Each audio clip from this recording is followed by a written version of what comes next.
എൻ്റെ ഒരു mini bucket ലിസ്റ്റിൽ ഉണ്ടായിരുന്ന ഒരു കാര്യമായിരുന്നു ഐമാക്സ് സ്ക്രീനിൽ ഒരു സിനിമ എക്സ്പീരിയൻസ് ചെയ്യുന്നുള്ളത്. അപ്പോൾ ട്രെയിൻ ടിക്കറ്റും ബസ് ടിക്കറ്റും മൂവി ടിക്കറ്റ് അടക്കം ഇങ്ങനെ ടിക്കറ്റുകൾ കിട്ടാനും കുറേ കഷ്ടപ്പെട്ടിരുന്നെങ്കിലും അവസാനം അത് സാധിച്ചു എന്ന് പറയാം. അപ്പോൾ കേരളത്തിലെ ആദ്യത്തെ ഐമാക്സ് സ്ക്രീനിൽ എൻ്റെ ആദ്യത്തെ ഐമാക്സ് എക്സ്പീരിയൻസ് എന്തായിരുന്നായിരിക്കും നമ്മൾ ഈ ഒരു വീഡിയോയിൽ ചർച്ച ചെയ്യാം. ഇത് എൻ്റയർലി അല്ലെങ്കിൽ ഈ ഒരു എക്സ്പീരിയൻസ് എങ്ങനെ ഉണ്ടായിരുന്നു എനിക്ക് പേഴ്സണലി ഒറ്റ വാക്കിൽ ചോദിച്ചാൽ ഗംഭീരം തന്നെ. കാരണം ഞാൻ ഒരു സാധാരണക്കാരൻ എന്ന നിലയ്ക്ക് നോർമൽ സിനിമാറ്റിക് എക്സ്പീരിയൻസിൽ നിന്നും വേറൊരു ഫോർമാറ്റിലൊന്നും തന്നെ സിനിമ കണ്ടിട്ടില്ല. ഇപ്പോൾ ഐമാക്സിൽ കണ്ടിട്ടില്ല, PVRൽ കണ്ടിട്ടില്ല, ഇനോക്സിൽ കണ്ടിട്ടില്ല, അല്ലെങ്കിൽ 4DX അങ്ങനത്തെ മറ്റ് ഫോർമാറ്റുകളിലോ മറ്റ് മൾട്ടിപ്ലക്സുകളിലൊന്നും തന്നെ കണ്ടിട്ടില്ല. എൻ്റെ ആ ഒരു കമ്മ്യൂണിറ്റിയിലുള്ള ആ ഒരു നോർമൽ തിയേറ്ററുകളിലും പിന്നെ വേറെ എവിടെയെങ്കിലും പോയിട്ടുണ്ടെങ്കിലും സാധാ തിയേറ്ററിൽ എക്സ്പീരിയൻസ് മാത്രമേ കിട്ടിയിട്ടുള്ളൂ. പ്ലസ് ഈ ഒരു സൗണ്ട് സിസ്റ്റം ആയാലും നമ്മളിപ്പോൾ 7.1 ആയിരുന്നു കൂടുതൽ കണ്ടുകൊണ്ടിരുന്നത്. ഇപ്പോൾ ഡോൾബി അറ്റ്മോസ് ഉണ്ട്. അപ്പോൾ അങ്ങനത്തെ വളരെ സ്റ്റാൻഡേർഡ് ആയിട്ടുള്ള സാധനങ്ങൾ മാത്രം കണ്ടുകൊണ്ടിരിക്കുന്ന എനിക്ക് ഐമാക്സ് എന്ന് പറഞ്ഞാൽ വലിയൊരു എക്സ്പീരിയൻസ് തന്നെയായിരുന്നു തന്നത്. കുറേ ആസ്പെക്റ്റുകളുണ്ട്, ചെറിയ കുറച്ച് പോരായ്മകൾ എനിക്ക് അവിടെ ഇവിടെയൊക്കെ ആയിട്ട് തോന്നിയിട്ടുണ്ട്. അതിനെക്കുറിച്ച് നമുക്ക് അവസാനം പറയാം. കാരണം അത് അത്ര വലിയ പോരായ്മയായിട്ടൊന്നും തോന്നിയിട്ടില്ല. ആദ്യത്തെ പ്ലസ് പോയിന്റ് അല്ലെങ്കിൽ ആദ്യത്തെ ഏറ്റവും മികച്ച എക്സ്പീരിയൻസ് എന്തായിരുന്നു വെച്ചാൽ അതിൻ്റെ സ്ക്രീൻ റേഷ്യോ ആണ്, അല്ലെങ്കിൽ ആസ്പെക്ട് റേഷ്യോ. കാരണം ഇങ്ങനൊരു ആസ്പെക്ട് റേഷ്യോയിൽ ഒരു മൂവി തിയേറ്ററിൽ സിനിമ കാണുമെന്ന് പറഞ്ഞാൽ അത് ആദ്യമായിട്ടാണ്. അല്ലെങ്കിൽ അങ്ങനത്തെ ഒരു അത് ഒരു പ്രത്യേക ഫീല് തന്നെയാണ്. കാരണം ഐമാക്സിൻ്റെ ഫോർമാറ്റ് എടുത്ത് ഞാൻ ലാപ്പിൽ ഒരുപാട് സിനിമകൾ കണ്ടിട്ടുണ്ടായിരുന്നു. അപ്പോൾ ഇതൊന്ന് തിയേറ്ററിൽ എക്സ്പീരിയൻസ് ചെയ്യാൻ കിട്ടുന്ന അവസരം അതും നമ്മുടെ സ്വന്തം നാട്ടിൽ എന്ന് പറഞ്ഞപ്പോൾ അത് തീർച്ചയായിട്ടും ചെയ്യണം എന്നുള്ള ഒറ്റ പിടിവാശി കൊണ്ടാണ് ഇത് കണ്ടത്. ആ ഒരു ആസ്പെക്ട് റേഷ്യോ ഞാൻ ഒരിക്കലും മറക്കില്ല. കാരണം ആ ഒരു റേഷ്യോ കിഡിലിനാണ്. ആ ഒരു കുറച്ചും കൂടി വൈഡറായിട്ടുള്ള പിക്ചർ ഞാൻ കണ്ട സെയിം അവതാരം രണ്ടാം വട്ടം കാണുമ്പോൾ അതിൽ കുറച്ചും കൂടി എക്സ്പാൻഡ് ആയിട്ടുള്ള പടം ഉണ്ട്. അപ്പുറത്തൊക്കെ കുറേ കാര്യങ്ങൾ നടക്കുന്നുണ്ട്. ഇത് നമ്മൾ നോർമൽ സ്ക്രീനിൽ കാണുന്നില്ല. അതുകൊണ്ട് തന്നെ സ്ക്രീൻ റേഷ്യോ അല്ലെങ്കിൽ സ്ക്രീനിൻ്റെ ആസ്പെക്ട് റേഷ്യോ, സ്ക്രീൻ സൈസ് അടിപൊളിയാണ്. അത്രയും അത് ആ സ്ക്രീനിൻ്റെ സൈസ് കാണുമ്പോൾ തന്നെ നമ്മളിങ്ങനെ ഇരുന്നു. നമ്മുടെ കൺമുമ്പിൽ സ്ക്രീൻ മാത്രമേ ഉള്ളൂ, വേറെ ഒന്നുമില്ല. അപ്പോൾ അവരുടെ ആ ഒരു സീറ്റിംഗ് പൊസിഷൻ, പിന്നെ 3Dയുടെ സ്ട്രക്ചറിങ്, പിന്നെ ആ ഒരു സ്ക്രീൻ റേഷ്യോ എല്ലാം കൊണ്ടും ഒരു ഇമ്മേഴ്സ് ആയിട്ടുള്ള ഒരു സിനിമാറ്റിക് എക്സ്പീരിയൻസ് ആണ് ഐമാക്സിൽ നമുക്ക് കിട്ടുന്നത്. ഈ ഒരു സ്ക്രീൻ റേഷ്യോ മാത്രമല്ല, സ്ക്രീനിൻ്റെ പ്രൊജക്ഷൻ ക്വാളിറ്റിയും കുറച്ച് കൂടുതലാണ്. ഞാൻ കണ്ടത് നോർമൽ തിയേറ്റർ ആയതുകൊണ്ട് ഇത് വെച്ച് കമ്പയർ ചെയ്യുമ്പോൾ എനിക്ക് പ്രൊജക്ഷൻ കുറച്ച് കൂടുതലാണ്. ചിലപ്പോൾ ബാക്കിയുള്ള സ്ക്രീനുകളിലൊക്കെ കണ്ട് ശീലിച്ചിട്ടുള്ളവർക്ക് ചിലപ്പോൾ ചെറിയ ചില പോരായ്മകളൊക്കെ അവിടെ ഇവിടെയൊക്കെ തോന്നിയിട്ടുണ്ടാകും. പക്ഷേ എന്നെ സംബന്ധിച്ചോളം ഇത്തരത്തിലുള്ള സ്ക്രീനിൽ നിന്നും ഇവിടേക്ക് വന്നപ്പോൾ അതിൻ്റെ പ്രൊജക്ഷൻ്റെ ക്വാളിറ്റിയും അല്ലെങ്കിൽ അതിൽ കിട്ടുന്ന ക്രിസ്റ്റൽ ക്ലിയർ ആയിട്ടുള്ള ഷാർപ്പായിട്ടുള്ള ഇമേജസും ദെൻ ആ ഒരു വലിയ ആസ്പെക്ട് റേഷ്യോ അതായിരുന്നു എനിക്ക് ആദ്യം തന്നെ കയറിയപ്പോൾ തന്നെ എനിക്ക് ഇഷ്ടമായൊരു കാര്യം. ദെൻ ഇതിലെ 3D ആണ്.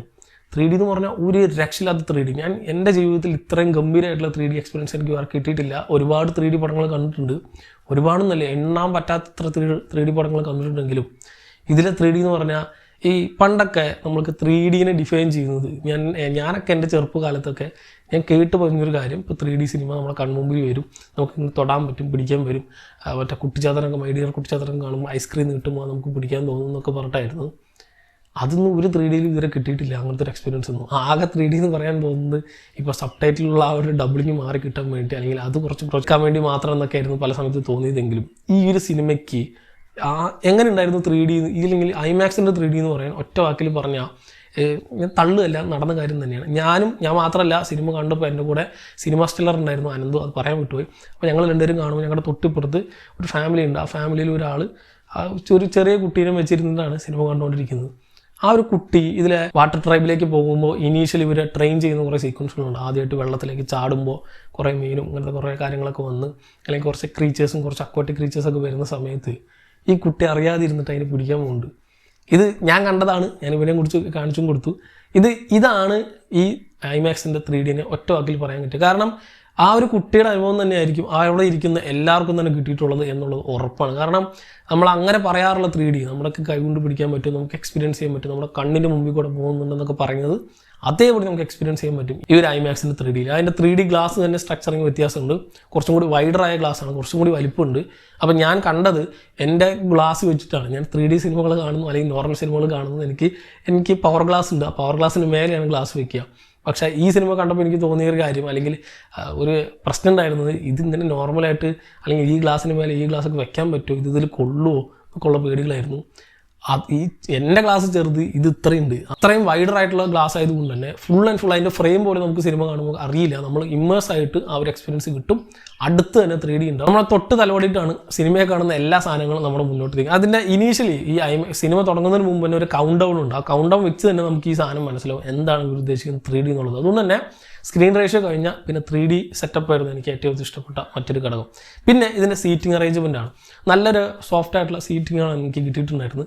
അതിൽ 3 തരത്തിൽ അവർ തിരിച്ചിട്ടുണ്ടായിരുന്നു. ക്ലാസിക് ഉണ്ട്, പ്രൈം, ദെൻ റിക്ലൈനർ. റിക്ലൈനർ എന്ന് പറഞ്ഞാൽ ഏറ്റവും മേലിലും പിന്നെ അതിൻ്റെ ഇടയിൽ പ്രൈം, ദെൻ ക്ലാസിക്. അപ്പോൾ ക്ലാസിക്കിലും പ്രൈമിലുമാണ് കുറച്ച് വില കുറവ് കമ്പയർ ടു റിക്ലൈനർ. 1200 രൂപ വരും.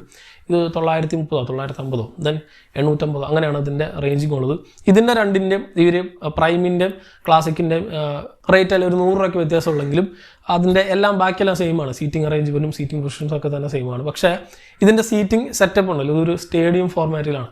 അതുകൊണ്ട് അതിലുണ്ടായിരുന്ന ഏറ്റവും വലിയ പ്ലസ് പോയിൻ്റ് എന്താണെന്ന് വെച്ചാൽ, ഇപ്പോൾ നമ്മുടെ മുമ്പിൽ അല്ലെങ്കിൽ എൻ്റെ മുമ്പിൽ ഒരു 6 അടിയുള്ള ഒരാൾ ഒരു മഷ്റൂം കട്ടൊക്കെ അടിച്ചിട്ട് മുടിയൊക്കെ ഇങ്ങനെ നിന്നിട്ട് വന്നാലും പോലും ആളുടെ ഒരു മുടിയുടെ തരി പോലും എൻ്റെ സ്ക്രീൻ മറക്കില്ല. കാരണം അത്രയും വലിയ രീതിയിലാണ്, അല്ലെങ്കിൽ അത്രയും ഡിഫറൻസിയേഷൻ വെച്ചിട്ടാണ് സിനിമയുടെ ഈ സീറ്റിംഗ് ഇവർ ചെയ്തു വെച്ചിട്ടുള്ളത്. അതുകൊണ്ട് എൻ്റെ മുമ്പിൽ ആൾക്കാരുണ്ടായിരുന്നു, അവരൊക്കെ ഒരു കുഴിയിലിരിക്കുന്ന പോലെ ആയിരിക്കും എനിക്ക് ഫീൽ ചെയ്യാം. എൻ്റെ മേലിരിക്കുന്നവർക്ക് ഞാൻ കുഴിയിലിരിക്കുന്ന പോലെ ആയിരിക്കും. അതുകൊണ്ട് തന്നെ ഇത്രയും വലിയ ആസ്പെക്ട് റേഷ്യോ ഉണ്ടായിട്ട് പോലും, അല്ലെങ്കിൽ ഇത്രയും വലിയ സ്ക്രീൻ ഉണ്ടായിട്ട് പോലും ആ സ്ക്രീനിൻ്റെ ഒരു തരി പോലും സിനിമ മറക്കുന്നില്ല, അല്ലെങ്കിൽ ഇവരുടെ തല മറക്കുന്നില്ല എന്നത് അതിലെ ഏറ്റവും വലിയ ഘടകങ്ങളിൽ ഒന്നാണ്. കാരണം നമ്മൾ ഇപ്പോൾ അങ്ങോട്ടും ഇങ്ങോട്ടും മാറിയിട്ട്, അല്ലെങ്കിൽ കുറച്ചങ്ങോട്ട് നീങ്ങിയിരുന്ന്, അല്ലെങ്കിൽ ഒരു തലവെട്ടം മാറി മുമ്പിലുള്ള ആളിനെ മറച്ചു വെച്ച് അങ്ങനെയൊക്കെ കണ്ട അങ്ങനത്തെ ഒരു കാര്യം വേണ്ട, നമ്മളത് മറന്നേ പോകും.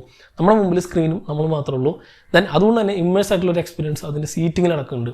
ദെൻ ഈ സീറ്റ് കുറച്ചും കൂടി അടുത്താണ്, നോർമൽ സിനിമയ്ക്ക് കിട്ടുന്ന പോലെയല്ല. അതായത് സാധാരണ നമ്മൾ സിനിമ കാണുമ്പോൾ ഒരു 10, 500, 800 പേരൊക്കെ ഉണ്ടെന്നായിരിക്കും എനിക്ക് തോന്നുന്നത്. അപ്പോൾ ഇതിലങ്ങനെയല്ല, ചിലപ്പോൾ ഒരു 200, 250 ആളൊക്കെ ഉള്ള ആകെ മൊത്തം ആ തിയേറ്ററിലുള്ളതെന്ന് തോന്നുന്നു. പക്ഷേ അവരിങ്ങനെ കൂടി ഇരിക്കുമ്പോൾ നമ്മൾ സ്ക്രീന് മാത്രമേ ഉള്ളൂ, ഭയങ്കര അധികം അടുത്ത് നിൽക്കുന്ന പോലെ സ്ക്രീൻ തോന്നും. ദെൻ വേറെ പ്രശ്നം ഉണ്ടായിരുന്നു, ഇത്ര വലിയ സ്ക്രീൻ ആയതുകൊണ്ട് അങ്ങോട്ടും ഇങ്ങോട്ടൊക്കെ നോക്കാൻ തോന്നുന്നു നമുക്ക് വിചാരിച്ചു. കാരണം ചിലപ്പോൾ ഫ്രണ്ടിലിരിക്കുന്നവർക്ക് ചിലപ്പോൾ അങ്ങോട്ടൊക്കെ നോക്കേണ്ടി വരും.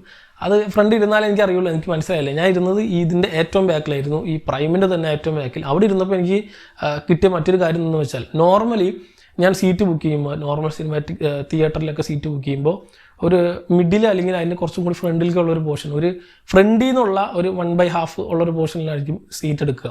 കാരണം ബാക്കി എല്ലാവരും ബാക്കിലേക്ക് എടുക്കുമ്പോൾ ബാക്കിലേക്ക് ഞങ്ങൾ ഇരിക്കാറില്ല, ഞാനും എൻ്റെ ഫ്രണ്ട്സ് ആരും തന്നെ. കാരണം ഫ്രണ്ടിലായിരിക്കും കുറച്ചും കൂടി നമുക്ക് ഇമ്മേഴ്സ് ആയിട്ടുള്ള ഒരു സ്ക്രീൻ മാത്രമായിട്ട് കിട്ടുക എന്നുള്ളൊരു കോൺസെപ്റ്റ് ആയിരുന്നു ഞങ്ങൾക്ക് ഉണ്ടായിരുന്നത്. പക്ഷേ അതിന് നേരെ ഓപ്പോസിറ്റാണ് ഐമാക്സിന് എന്നുള്ളതാണ് എനിക്ക് ഇവിടുന്ന് കിട്ടിയ ഒരു എക്സ്പീരിയൻസ് എന്ന് വെച്ചാൽ. കാരണം താഴോട്ട് പോകും തോറും ചിലപ്പോൾ നമ്മൾ ഇങ്ങനെ നോക്കേണ്ടി വരും, അല്ലെങ്കിൽ മുകളിലേക്ക് നോക്കേണ്ടി വരും. ഞാനിരുന്നത് ഏറ്റവും ലാസ്റ്റ് റോയിൽ, അതായത് ഇപ്പോൾ റിക്ലൈനറിന് തൊട്ട് മുമ്പിലുള്ള പ്രൈമിലെ ആദ്യത്തെ സീറ്റിലാണ്. അത് കമ്പയർ ചെയ്ത് നോക്കുമ്പോൾ, അല്ലെങ്കിൽ നോർമലായിട്ട് പറയുമ്പോൾ മേലെന്നുള്ള 2ാമത്തെ സീറ്റിലാണ്, അല്ലെങ്കിൽ 2ാമത്തെ റോയിലാണ്. ആ 2ാമത്തെ റോയിലെ സെൻറ്ററിൽ അല്ലെങ്കിൽ മിഡിൽ സീറ്റിൽ ഇരിക്കുമ്പോൾ മനസ്സിലായൊരു കാര്യം, അവർ എൻ്റയർ സ്ക്രീനിലെ സെൻറ്റർ പോർഷനിലാണ് ഞാൻ ഇരിക്കുന്നത്, താഴെയല്ല മേലെയല്ല. അപ്പോൾ ചിലപ്പോൾ റിക്ലൈനിൽ ഇരിക്കുന്ന ആൾക്കും അതേ എക്സ്പീരിയൻസ് തന്നെ ആയിരിക്കും. അപ്പോൾ എത്രത്തോളം ബാക്കിലേക്ക് നീങ്ങുന്നു അത്രത്തോളം നല്ലതാണെന്ന് തോന്നുന്നു ഐമാക്സിൽ. നോർമൽ സിനിമയിലാണെങ്കിൽ എത്രത്തോളം താഴോട്ട് വരുന്നു, അല്ലെങ്കിൽ എത്രത്തോളം ഫ്രണ്ടിലേക്ക് വരുന്നു അതായിരിക്കും നല്ലതെന്ന് തോന്നുന്നു. നേരെ തിരിച്ചാണ് എനിക്ക് കിട്ടിയ അനുഭവം. കാരണം നോർമലി പറയാനാണെങ്കിൽ ഇങ്ങനെയാണ്, പക്ഷേ ഐമാക്സിൽ നേരെ ഓപ്പോസിറ്റാണ്. കുറേ കൂടി ബാക്കിലേക്ക് ഇരിക്കാൻ നോക്കുക, സീറ്റും കുറേ കൂടി ബാക്കിലേക്ക് കിട്ടാൻ നോക്കുക, അതായിരിക്കും ഏറ്റവും ബെസ്റ്റ് എന്ന് തോന്നുന്നു. പിന്നെ വേറൊരു കാര്യം തോന്നുന്നത് ഐമാക്സിൻ്റെ സബ് ടൈറ്റിലാണ്. കാരണം നോർമൽ സിനിമാറ്റിക് അല്ലെങ്കിൽ ആ ഒരു 4:3 എന്നുള്ള റേഷ്യോയിൽ ഉണ്ടാക്കുന്ന സബ് ടൈറ്റിൽ തന്നെയാണെന്ന് തോന്നുന്നു എനിക്കിതിൽ ബിൽഡ് ചെയ്ത് കൊടുക്കുന്നത്. അതുകൊണ്ട് തന്നെ ഇപ്പോൾ നോർമൽ സിനിമയിൽ നമ്മൾ കാണുന്നത് സ്ക്രീനിൻ്റെ കുറച്ച് മേലെയാണ് സബ് ടൈറ്റിലെങ്കിൽ, ഐമാക്സിലേക്ക് വരുമ്പോൾ അവിടെ തന്നെയാണ് സബ് ടൈറ്റിൽ ഓടുന്നത് എന്നത് ചെറിയൊരു പ്രശ്നമായിട്ട് തോന്നി. കാരണം സിനിമ കാണുമ്പോൾ സിനിമയുടെ നെഞ്ചത്താണ് കൊണ്ട് സബ് ടൈറ്റിൽ വെച്ചിട്ടുള്ളത്, ഒരു വാട്ടർമാർക്ക് പോലെ. ആ ഒരു ആസ്പെക്ട് റേഷ്യോയുടെ താഴെ നിന്ന് ഒരു 3/4 ഭാഗം സബ് ടൈറ്റിലാണ്. അതുകൊണ്ട് തന്നെ കറക്റ്റ് സെൻറ്ററിൽ നിന്ന് ഒരു പൊടിക്ക് താഴെ ഏകദേശം സ്ക്രീനിൻ്റെ നടുക്ക് തന്നെ സബ് ടൈറ്റിൽ വരുന്നത് ഭയങ്കര അനോയിങ് ആയിട്ട് ചില നേരത്തേക്ക് തോന്നി. ചില സീക്വൻസുകളൊക്കെ, ചില കോൺവെർസേഷൻ രംഗങ്ങളിലൊക്കെ അവരവരുടെ മാത്രം കൊടുക്കുമ്പോൾ കുഴപ്പമില്ല. അല്ലാണ്ട് വരുമ്പോൾ ഒരു 3/4 സബ് ടൈറ്റിൽ ഓടിക്കൊണ്ടിരിക്കുന്നത്. അത് കുറച്ചൊരു പോരായ്മയായിട്ട്, അല്ലെങ്കിൽ അവിടെ ഇവിടെ ആയിട്ട് ചില കല്ലിയായിട്ട് എനിക്ക് പേഴ്സണലി തോന്നി. കാരണം അങ്ങനെ കണ്ട് ശീലിച്ചിട്ടില്ലാത്തത് കൊണ്ട്. അതുകൊണ്ട് തന്നെ ഐമാക്സ് ഫോർമാറ്റിലാക്കുമ്പോൾ സബ് ടൈറ്റിൽ കുറച്ച് താഴോട്ടാക്കായിരുന്നു എന്ന് ചില നേരത്തൊക്കെ തോന്നിപ്പോയി. പിന്നെ സ്ക്രീനിൻ്റെ കാര്യം, 3D എക്സ്പീരിയൻസ് ഒക്കെ കഴിഞ്ഞാൽ പിന്നെ ഏറ്റവും ഇൻട്രസ്റ്റിംഗ് ആയിട്ടുള്ളൊരു കാര്യം ഇതിലെ സൗണ്ട് ഡിസൈനാണ്. അത് എന്ത് സൗണ്ടാണെന്ന് എനിക്കറിയില്ല, അറ്റ്മോസ് അല്ല. കാരണം ഫുൾ ആൻഡ് ഫുൾ സ്പീക്കേഴ്സൊന്നുമില്ല. ആകെ ഫ്രണ്ടിലൊരു സ്പീക്കർ 2 പിന്നെ എനിക്ക് തോന്നുന്നു ബാക്കിൽ 2 അങ്ങനെ സൈഡിൽ നിന്ന് 2 അങ്ങനത്തെ കുറച്ച് സ്പീക്കറെ ഞാൻ പുറത്ത് കണ്ടുള്ളൂ. ഇനി എവിടെയൊക്കെ സ്പീക്കർ വെച്ചിട്ടൊന്നും അറിയില്ല. പക്ഷേ നമ്മുടെ കാലിൻ്റെ അടിയിൽ നിന്നൊക്കെ സൗണ്ട് വരുന്ന പോലെയൊക്കെ തോന്നിയിട്ടുണ്ടായിരുന്നു. അത്രയും ഇമ്മേഴ്സ് ആയിട്ടാണ് ഇതിൻ്റെ സൗണ്ട് ഡിസൈൻ ഒരു രക്ഷയില്ല. അതുകൊണ്ട് തന്നെ സൗണ്ട് എനിക്ക് ഭയങ്കര അധികം ഇഷ്ടമായി. ഇത് ഞാൻ പറയുന്നത് ഞാൻ അധികം പോയിട്ടൊന്നുമില്ല, കണ്ടിട്ടുള്ള ആകെ ഡോൾബി അറ്റ്മോസ് മാത്രമേ ഉള്ളൂ. അല്ലാതെ ഉള്ള വേറെ കുറേ സൗണ്ട് ഡിസൈനുള്ള തിയേറ്ററുകളൊക്കെ ഉണ്ടെന്ന് അറിയാം, പക്ഷേ ഞാൻ എക്സ്പീരിയൻസ് ചെയ്തിട്ടില്ല. അതുകൊണ്ട് തന്നെ ഇതിൻ്റെ സൗണ്ട് ഡിസൈൻ എനിക്ക് ഭയങ്കര അധികം ഇഷ്ടമായി.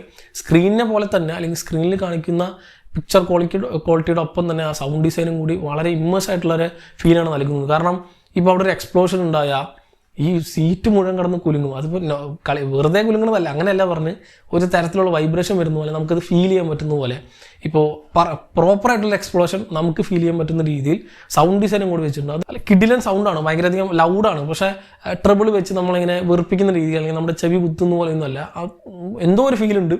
സൗണ്ട് അടിപൊളിയാണ്. അത് എന്ത് സെറ്റപ്പാണെന്ന് എനിക്ക് മനസ്സിലായില്ല. പിന്നെ നമ്മൾ ഈ കൊടുക്കുന്ന പൈസയ്ക്കുള്ള സീറ്റിംഗ് ഒക്കെ അടിപൊളി തന്നെയാണ്.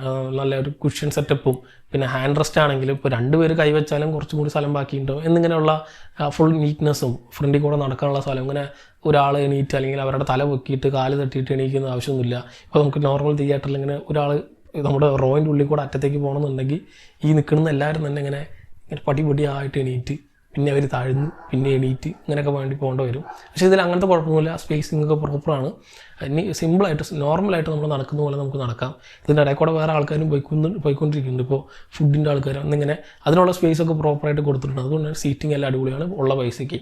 പിന്നെ ഇതിൽ ചെറിയൊരു പ്രശ്നം എന്താണെന്ന് എനിക്ക് തോന്നിയെന്ന് വെച്ചാൽ ഇവർ 1000 രൂപ ഒക്കെയാണ്, അല്ലെങ്കിൽ ഇപ്പോൾ GST അടക്കം ഇപ്പോൾ ഞാൻ 950 ഒക്കെ എടുത്തു കഴിഞ്ഞപ്പോൾ ഒരു 1000 റുപ്പീസിൻ്റെ അടുത്തെത്തി. ഒരു 5-6 സിനിമ കാണാനുള്ള പൈസയുണ്ട്. പക്ഷേ അത് ഒരു വട്ടമൊക്കെ ഓക്കെ, അല്ലെങ്കിൽ 1-2 വട്ടമൊക്കെ ഓക്കെ. ഇത് എപ്പോഴും പോയി കാണുമെന്ന് ചോദിച്ചാൽ ഒരു ചോദ്യചിഹ്നം തന്നെയാണ്. കാരണം ഇത്രയും എക്സ്പെൻസീവായിട്ട് നമ്മൾ സിനിമ കാണണമെന്ന് ചോദിച്ചാൽ ഒരു പ്രശ്നമായിട്ട് തന്നെ നിൽക്കുന്നുണ്ട്. ദെൻ ഇതിനകത്ത് കയറിയിട്ട് നമ്മുടെ സ്വന്തം സ്നാക്സോ അല്ലെങ്കിൽ ഫുഡ്സോ ഒന്നും തന്നെ ഒരു അലോ ഇല്ല, അത് ഓക്കെ. പക്ഷേ അതിനകത്തുള്ള ഫുഡിൻ്റെയൊക്കെ വില ഒരു രക്ഷയില്ലാത്തതാണ്. ഈ പോപ്കോണൊന്നും ഞാൻ ചോദിച്ചു പോലും ഇല്ല. അത് കാരണം ഒരു പെപ്സി വാങ്ങിച്ചിട്ട് നോർമൽ രണ്ട് ഗ്ലാസ് പെപ്സി, ഇപ്പോൾ KFCയിലൊക്കെ എനിക്ക് തോന്നുന്നു ഒരു 50 രൂപയ്ക്കൊക്കെ കൊടുക്കുന്നുണ്ടാവും. അതും കുഴപ്പമില്ല, ശരി. ഒരു 1/2 ലിറ്റർ 50 രൂപ ഉള്ളൂ, ശരി, അത് 50 തരുന്നു, ഓക്കെ. ഇത് 2 ഗ്ലാസ് പെപ്സിക്ക് 400 രൂപ, ഒരു ഗ്ലാസ്സിന് 190 രൂപയാണ് വില. ഈ പെപ്സി തന്നെ അല്ലേ അത്? ഐ തിങ്ക് ഒരു 2 ലിറ്ററിൻ്റെ 400 രൂപയ്ക്ക് 8 ലിറ്റർ വാങ്ങാൻ പറ്റുന്ന സാധനം. 8 ലിറ്റർ കുളിക്കുക അതിൽ, അത്രയ്ക്കുള്ളതുണ്ട്. അതുകൊണ്ട് ഫുഡിന് ഭയങ്കരധികം എക്സ്പെൻസീവാണ്. അതിനകത്ത് അത്ര എക്സ്പെൻസീവ് അല്ലെങ്കിൽ അത്രയും പൈസ കൊടുത്തിട്ടാണ് നമ്മൾ സിനിമ കാണുന്നത്, ഓക്കെയാണ്. പക്ഷേ ഇങ്ങനെയൊന്നും കൊള്ളടിക്കരുത്, കുറച്ചൊക്കെ കുറയ്ക്കാം. ഒരു പോട്ടെ, എത്രയൊന്നും ഞാൻ പറയുന്നില്ല. അപ്പോൾ ബാക്കിയുള്ളതൊന്നും ഞാൻ ചോദിച്ചു പോലും ഇല്ല ഇത് കാരണം. ഇപ്പോൾ ബക്കറ്റ് കണക്കിന് പോപ്കോണൊക്കെ ആൾക്കാർ വാങ്ങിച്ചിട്ടുണ്ടായിരുന്നു. അത് നിങ്ങൾക്ക് വില 2000 രൂപയ്ക്ക് ഉണ്ടോ എന്ന് എനിക്കറിയില്ല. അപ്പോൾ എത്ര ഉണ്ടായിരുന്നു ഫുഡിനെന്നുള്ളത് നിങ്ങൾ കണ്ടിട്ടുണ്ടെങ്കിൽ താഴെ കമൻറ്റ് ബോക്സിൽ ഓരോന്നിൻ്റെയും റേറ്റും കൂടി ഇടുക. അതുകൊണ്ട് ഇത്തരത്തിലുള്ള കുറച്ച് കാര്യങ്ങൾ കുറച്ച് ഭയങ്കരധികം എക്സ്പെൻസീവായിട്ട് തോന്നി. പക്ഷേ ഫുഡ് വന്ന് ഓർഡർ എടുത്തിട്ട് പോകുന്നുണ്ടൊക്കെ ഉണ്ട്. അത് നല്ലൊരു സെറ്റപ്പായിട്ട് തന്നെ തോന്നി. ഇനി അതിന് വേറെ എക്സ്ട്രാ സർവീസ് ചാർജ് ഉണ്ടോ ഒന്നും അറിയില്ല. പക്ഷേ ഇപ്പോൾ പുറത്ത് പോകാൻ വയ്യാത്തവരോ അല്ലെങ്കിൽ അങ്ങനെ എണീക്കാൻ മടിയുള്ളവർക്കൊക്കെ ഉണ്ടെങ്കിൽ വേണമെങ്കിൽ അകത്ത് തന്നെ ഫുഡും കൊണ്ട് കൊടുക്കും. പിന്നെ പക്ഷേ ഇത്രയും ഫുഡൊക്കെ അവിടെ ഡെലിവറി ചെയ്ത് ഇങ്ങനത്തെ എല്ലാവരും കഴിച്ചിട്ട് പോയിട്ടുണ്ടായിരുന്നെങ്കിലും നമ്മൾ അടുത്ത ഷോയ്ക്ക് കയറുമ്പോൾ ഫുൾ ആൻഡ് ഫുൾ നീറ്റാണ്, ഒരു പ്രശ്നങ്ങളുമില്ല. ആ കാര്യത്തിലൊക്കെ സെറ്റപ്പാണെന്ന് പറയാം. കാരണം കൊടുത്ത പൈസയ്ക്കുള്ളതുണ്ട്. അപ്പോൾ ഇതാണ് മൊത്തത്തിലുള്ള ഒരു IMAXിനുള്ള എക്സ്പീരിയൻസ് എന്ന് പറയും. പക്ഷേ ഇതൊരു ഉണങ്ങേറെ മൂലയിലായിപ്പോയി എന്നൊരു പ്രശ്നമുണ്ട്. കാരണം ആ മാള് വലിയ സെറ്റപ്പായിട്ട് എനിക്ക് തോന്നിയില്ല. ഞാൻ കമ്പയർഡ് ടു ഇപ്പോൾ കൊച്ചിയിലെ ലുലു മാൾ വെച്ച് നോക്കുമ്പോൾ കുറച്ചും കൂടി ചെറുതാണ്, അല്ലെങ്കിൽ എന്തോ വലിയ സെറ്റപ്പായിട്ടൊന്നും എനിക്ക് തോന്നിയില്ല. പക്ഷേ ഇവിടെ തിയേറ്ററുകൾ മാത്രമേ ഉണ്ടായിരുന്നു. IMAX ഇവർക്ക് ഒരു പക്ഷേ കൊച്ചിയിൽ തുടങ്ങാമായിരുന്നു എന്ന് തോന്നി. കാരണം ഇപ്പോൾ ഞാൻ പാലക്കാട് നടക്കുമ്പോൾ എനിക്കൊരു 1 ഡേ 2 ഡേ ഫുള്ളായിട്ട് ഇതിനു വേണ്ടി മാത്രം ചിലവഴിക്കേണ്ടി വന്നു. ഇത്രയും കഷ്ടപ്പെട്ട് അവിടെ പോകണം, എന്നിട്ട് അവിടെ പോയി കാണണം, എന്നിട്ട് തിരിച്ചു വരണം എന്നുള്ള ഇതൊക്കെ വെച്ച് നോക്കുമ്പോൾ ഇപ്പോൾ കാസർഗോഡുള്ള ഒരാൾക്ക് ഇപ്പോൾ IMAX എക്സ്പീരിയൻസ് ചെയ്യണമെങ്കിൽ ആൾ ബാംഗ്ലൂർ ട്രിവാൻഡ്രത്ത് വരുമെന്ന് ചോദിച്ചാൽ എനിക്ക് തോന്നുന്നു ബാംഗ്ലൂരായിരിക്കും പോവുക. എനിക്കും കുറേ ഓപ്ഷൻസ് ഉണ്ടായിരുന്നു, വേണമെങ്കിൽ ബാംഗ്ലൂർ പോകാം, ചെന്നൈ പോകാം എന്നൊക്കെ. പക്ഷേ നമ്മുടെ നാട്ടിൽ വന്നിട്ട് അത് നമുക്ക് ആദ്യമായിട്ട് കാണാൻ പറ്റിയ അത് തന്നെയല്ലേ ഏറ്റവും വലിയ എക്സ്പീരിയൻസ് എന്ന് തോന്നിയിട്ടായിരുന്നു. കാരണം ഇതൊന്നും നമ്മുടെ നാട്ടിൽ ഒരിക്കലും വരില്ല എന്ന് വിചാരിച്ചൊരു സാധനമാണ്. IMAX ഒക്കെ വന്നു, അതുകൊണ്ട് തന്നെ വന്നതിൽ സന്തോഷം. പക്ഷേ കുറച്ചൊക്കെ അങ്ങനെയാണ് കുറേ കാര്യങ്ങളിലൊക്കെ ഇമ്പ്രൂവ് ചെയ്യേണ്ടതായിട്ട് തോന്നുന്നുണ്ട്, ഇത്തരത്തിലുള്ള ചെറിയ കാര്യങ്ങൾ. പക്ഷേ സ്ക്രീനിൻ്റെ അല്ലെങ്കിൽ ആ സിനിമാറ്റിക് എക്സ്പീരിയൻസ് നോക്കുമ്പോൾ നമ്മൾ കൊടുക്കുന്ന പൈസയ്ക്കുള്ളത് തന്നെ ഉണ്ട്. എപ്പോഴും ഇല്ലെങ്കിലും വല്ലപ്പോഴും, അല്ലെങ്കിൽ ഈ അവതാർ പോലത്തെ വലിയ വലിയ സിനിമകളൊക്കെ വരുമ്പോൾ ഒരു വട്ടം നിങ്ങളിപ്പോൾ കണ്ടതാണെങ്കിലും ഒന്ന് എക്സ്പീരിയൻസ് ചെയ്ത് നോക്കുക. വേറൊരു ഫീൽ തന്നെ എനിക്ക് സിനിമയ്ക്ക് കിട്ടുക. നമ്മൾ കണ്ട സിനിമ ആയിരിക്കില്ല എന്നുള്ളത് തീർച്ചയാണ്. അതുകൊണ്ട് തന്നെ നല്ലൊരു എക്സ്പീരിയൻസ് ആയിരുന്നു IMAX തിയേറ്ററിൽ നിന്ന് എനിക്ക് കിട്ടിയത്. ഇവർ വളരെ ചെറുതായിട്ടുള്ള ചെറിയ പോരായ്മകളും, അതിപ്പോൾ അങ്ങനെ വലിയ പോരായ്മയായിട്ടൊന്നും തോന്നുന്നില്ല. അതുകൊണ്ട് തന്നെ എല്ലാവരും കണ്ടിട്ടില്ലെങ്കിൽ ഒരു വട്ടം എക്സ്പീരിയൻസ് ചെയ്യുക, നല്ലൊരു ഫീൽ തന്നെ ആയിരിക്കും എന്നുള്ളത് തീർച്ചയാണ്. ഓൾറെഡി ട്രിവാൻഡ്രം IMAXിൽ വെച്ച് അവതാർ നിങ്ങൾ കണ്ടവരാണെങ്കിൽ നിങ്ങളുടെ എക്സ്പീരിയൻസ് എന്തായിരുന്നു കൂടി താഴെ കമന്റ് ബോക്സിൽ കമൻറ്റ് ചെയ്യുക. അടുത്ത് ഇനി 4DXും ബാക്കിയുള്ള ഫോർമാറ്റുകളൊക്കെ കാണണം. അപ്പോൾ അത് കണ്ടിട്ട് അതിനെക്കുറിച്ചുള്ള റിവ്യൂ ഇപ്പോൾ എന്തായാലും തൽക്കാലമില്ല. അപ്പോൾ ഇതാണ് എൻ്റെ IMAX എക്സ്പീരിയൻസ്. അപ്പോൾ നിങ്ങളുടെ എക്സ്പീരിയൻസ് കൂടി ഷെയർ ചെയ്യുക. മറ്റൊരു വീഡിയോയിലൂടെ വീണ്ടും കാണാം. നന്ദി.